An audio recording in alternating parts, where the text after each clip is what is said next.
Zdravím všechny, co rádi driftou. Moje jméno je Drifton a já vás vítám u prvního videa na mém kanále Edglass a u dalšího videa na mém kanále Drifton a moje druhé kanály budou v popisku videa. Takže, zrovna jsem dneska tak nějak projížděl YouTube a viděl jsem některých youtuberů, že točili youtubertek a tak nějak mě to napadlo natočit, takže myslím si, že můžeme na to. To bude zase něco.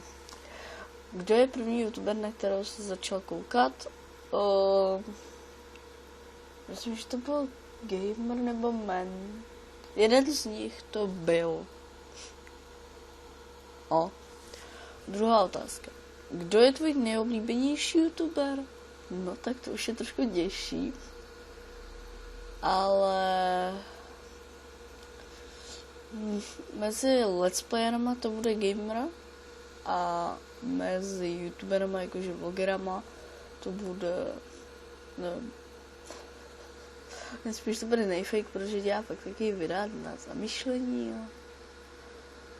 Třetí otázka. Kdo je tvůj nejoblíbenější youtuber z zahraničí? Tak to mám asi stejný jako většina z vás a je to PewDiePie. Jo, je to PewDiePie. Čtvrtá otázka.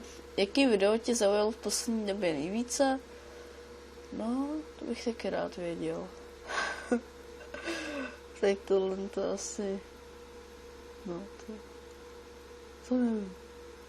Těch bylo. A jedno z toho... Nejspíš to byl ten prank, jak dělal Nejfake s Markusem na Johnnyho Valdu.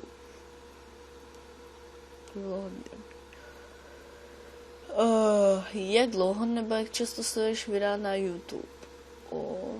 No. Tak denně tak 2 hodinky, 2-3 hodinky.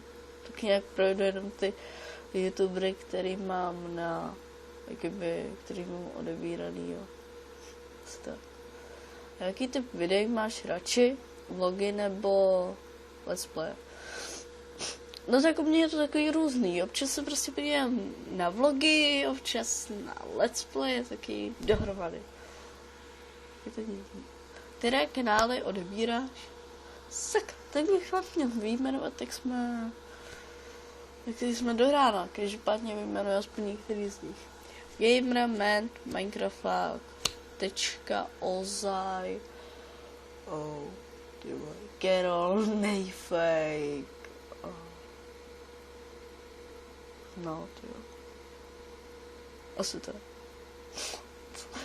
Tak, a to bylo z tohle youtuber tagu všechno a ještě mi zbývá někoho za tagu. Takže,